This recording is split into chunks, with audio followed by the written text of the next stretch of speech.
Good morning. Welcome to day 27. Normally, I'm up by like 6, 7 o'clock doing these videos. I think at this point it's like 9 a.m. I was at a concert last night and I didn't get home till like 1:30 in the morning. And then you're riding like the concert high, right? Like for lack of better words, that's what you call it.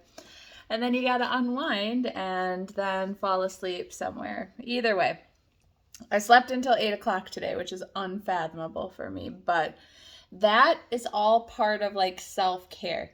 Doing stuff that you enjoy, going outside of your norm, breaking those constructs of time as a structure, right? Like, we should be in bed by this time, we should get X amount of sleep, we have this to do at this time. Like, fuck those sometimes, right? Like, we created time. Time wasn't in existence. Like, that's not a thing. We did that. Like, we put ourselves on this structure. We put ourselves on this schedule. And sometimes you just need to forget all that kind of shit and just live your life. Like, have a good fucking time.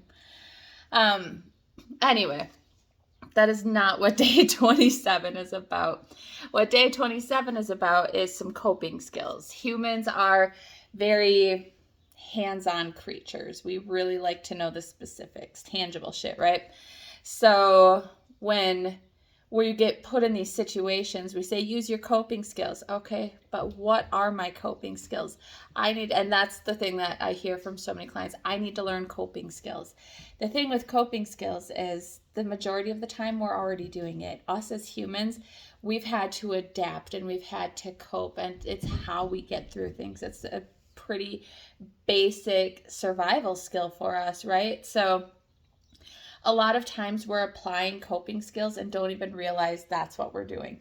So there's just a few that I wanted to point out. And a lot of them really, really revolve around time. I know it's ironic because I was just on this little rant about how time is bullshit, tra la la.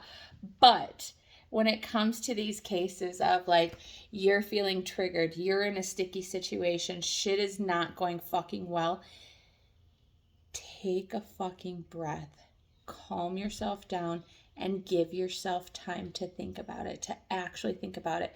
We want to respond. We do not want to react, right? Let me break that down a little bit. We don't want to have a knee-jerk reaction. If somebody comes up and offers you a hit of something, your knee-jerk reaction is just going to be taking it and doing it, right? Because that's what you've programmed your brain to do.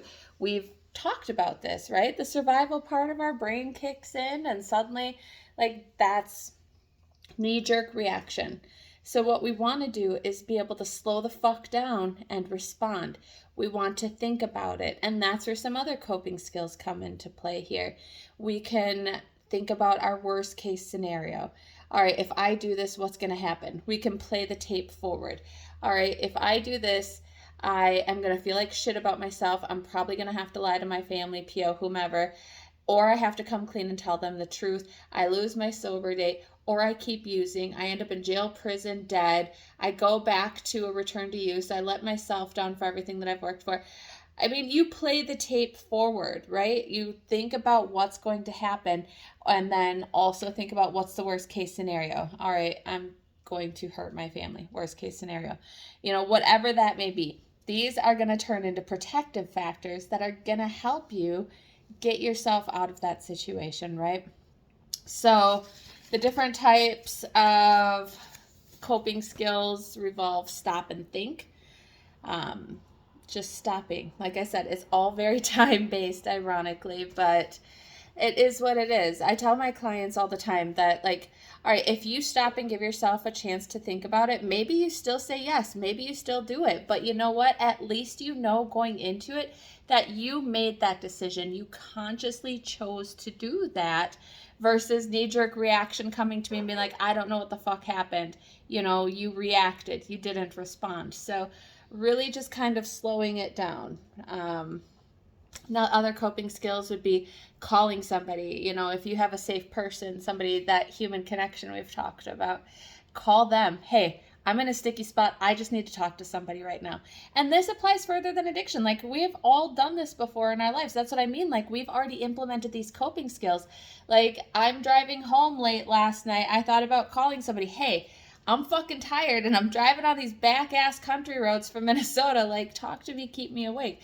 Like, we turn to people when we're in sticky situations. We rely on them for help, and that's okay. We have to let ourselves rely on others sometimes, and that's okay. So calling somebody safe, going somewhere safe, turn around and walk the fuck away. Lying, I do not promote lying. That's my number one rule in this world, is like, just be honest, right? But if you find yourself in a position where somebody's like, hey, I got this good shit, you want in? Fuck, I gotta go see my PO right now. Or like, whatever it is. If it makes you feel more comfortable to get out of that spot, instead of saying like, it can be difficult for us to say like, oh, I'm not using right now, I don't want to, and blah, blah, blah, and like going into that whole spiel. Sometimes it's easier just to blame others. And I don't recommend that. Please don't take that from this whole conversation that I think you should lie and blame. What I'm saying is this falls under the harm reduction concept of getting the fuck out of the situation that you're in by whatever means necessary, right? So, let's see. There's a buttload of coping skills, and this is what I mean. It's just paying attention to what we're already doing in our lives to cope. Like, think about if your kids are driving you nuts, what do? You shut them out, you listen to music, you go clean your house, or like if you're upset, you go take a shower. I mean, all of these concepts can apply to substance use, right? And getting ourselves out of these situations. So paying attention to what we're already doing to cope with shit. If you're in traffic and you're road raged psychopath like me, think about what you're telling yourself. What's the talk in your head that you're saying to get yourself through it? Do you have like a mantra? Do you like, all right, you'll get through this, it'll be okay? I sometimes play the song Patience by Guns N' Roses in my head when I really need to get through something. Like, I'm just literally singing that to block other things out. When I'm in large crowded places, I sing People Are Strange in my head. Sometimes thinking of a song will help us cope or get through it. It depends on the situation and what it is that we need to cope with in that moment. That's going to decide, what kind of coping skill should I use. And with everything else, the more we practice it, the easier it's just going to naturally come to us in those moments, especially when we need them and our brain isn't functioning how we want it to. All right, guys, have a glorious Sunday. Bye.